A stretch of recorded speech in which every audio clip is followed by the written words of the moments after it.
10th inter degree pass or fail తక్కువ వ్యవధిలో life settlement in abroad కొరకు hotel management అంటే Trinity college of hotel management. నమస్తే, నేను Keshav. Welcome to Suman TV. Andhra Pradesh ఉప ముఖ్యమంత్రి పవన్ కళ్యాణ్ టీంలో ఎవరెవరు ఉండబోతున్నారు అనేటువంటి చర్చ గత కొంతకాలంగా జరుగుతోంది. ఇప్పటికే శాఖలకు బాధ్యత వహిస్తున్నటువంటి అధికారుల్లో అనేక మార్పులు జరిగినాయి. ప్రధానంగా పవన్ కళ్యాణ్ చూస్తున్నటువంటి 3 శాఖలకి సంబంధించి ఒకవైపు పంచాయతీరాజ్ గ్రామీణాభివృద్ధి శాఖ, అలానే అటవీ పర్యావరణ శాఖ, సైన్స్ అండ్ టెక్నాలజీకి సంబంధించి కీలకమైనటువంటి అపాయింట్మెంట్స్ పూర్తయి. అయితే పవన్ కళ్యాణ్ పర్సనల్ స్టాఫ్ విషయంలో ఎవరు రాబోతున్నారు, వ్యక్తిగత కార్యదర్శులుగా ఎవరు ఉండబోతున్నారు అనేటువంటి చర్చ గత కొద్ది రోజులుగా జరుగుతుంది.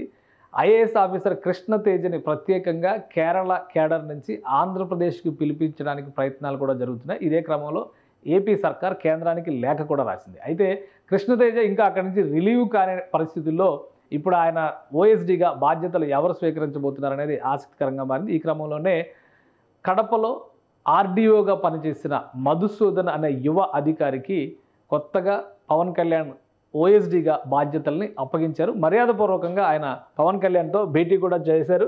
అలానే తీసుకోవాల్సినటువంటి నిర్ణయాలు, శాఖల సమన్వయానికి సంబంధించినటువంటి అంశాలపైన కూడా డిస్కషన్స్ జరిగినట్టుగా సమాచారం ఉంది. ఈయన యువ అధికారి మధుసూదన్ పవన్ కళ్యాణ్ ఓఎస్డీగా బాధ్యతలు తీసుకున్నారు.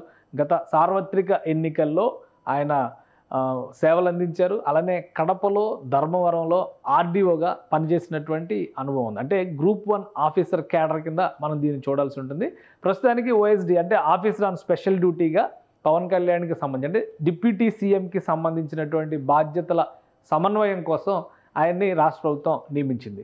ఒకవేళ కృష్ణతేజ ఐఏఎస్ కనుక రిలీవ్ అయ్యి ఏపీ సర్వీసెస్కి వస్తే ఆయనకి ఎలాంటి బాధ్యతలు ఇవ్వబోతున్నారు, అలానే శాఖల సమన్వయం విషయంలో, ఎందుకంటే 3 కూడా పెద్ద శాఖలు ఉన్నటువంటి నేపథ్యంలో ఈ శాఖల పరిధి కూడా చాలా ఎక్కువగా ఉంది. ఎందుకంటే గత 2-3 రోజులుగా జరిగినటువంటి పరిణామాలు మనం చూస్తే ఎర్రచందనం కానీ, పొల్యూషన్ బోర్డు వ్యవహారాలు కానీ ఇవన్నీ కూడా పతాక శీర్షికలు ఎక్కేటువంటి అంశాలు కనిపిస్తున్నాయి. ముఖ్యంగా ఆఫీసుల్లో ఫైళ్లు మాయం అవ్వడం పైన పవన్ కళ్యాణ్ చాలా సీరియస్గా ఉన్నట్టుగా సమాచారం అందుతుంది. విజయవాడ సమీపంలో పర్యావరణ శాఖకి సంబంధించి, అలానే గనుల శాఖకి సంబంధించి, అటవీ శాఖకి సంబంధించినటువంటి దస్త్రాలు భారీ ఎత్తున తగలబెట్టారనేటువంటి వార్త సంచలనంగా మారింది ఆంధ్రప్రదేశ్లో. ఇమీడియట్గా దీనికి సంబంధించి తన శాఖల్లో బాధ్యత నిర్వహిస్తున్నటువంటి అధికారులకి ఫైల్ సేఫ్టీ పైన రిపోర్ట్ సబ్మిట్ చేయాలని పవన్ కళ్యాణ్ ఆదేశాలు జారీ చేశారు. ఎందుకంటే తగలబడినటువంటి పేపర్లలో కొన్ని పర్యావరణ శాఖకి, పర్యావరణానికి సంబంధించినటువంటి అంశాలు, ముఖ్యంగా పొల్యూషన్ కంట్రోల్ బోర్డుకి సంబంధించినటువంటి డాక్యుమెంట్స్ బయటపడ్డాయి. విశాఖలో ఎయిర్ పొల్యూషన్కి సంబంధించినటువంటి దస్త్రాలు, ప్రజెంటేషన్స్ కూడా అందులో ఉన్నాయి. సో పవన్ కళ్యాణ్ అంతర్గతంగా ఫైల్స్ సేఫ్టీ పైన ఎలాంటి జాగ్రత్తలు తీసుకున్నారనేటువంటి అంశాలపైన ఫోకస్ పెట్టడంతో పాటు ఇమీడియట్గా తనకు నమ్మకస్తులైనటువంటి సిబ్బందిని నియమించుకునేటువంటి ప్రయత్నాల్లో నిమగ్నమైనట్టుగా సమాచారం ఉంటుంది. అదే క్రమంలో మధుసూదన్ అపాయింట్మెంట్ని గవర్నమెంట్ కన్ఫర్మ్ చేసినటువంటి నేపథ్యంలో మర్యాదపూర్వకంగా ఆయన డిప్యూటీ సీఎంతో భేటీ అయ్యారు. ఫైల్ సేఫ్టీ పైన ఫస్ట్ ఫోకస్ పెడతారు.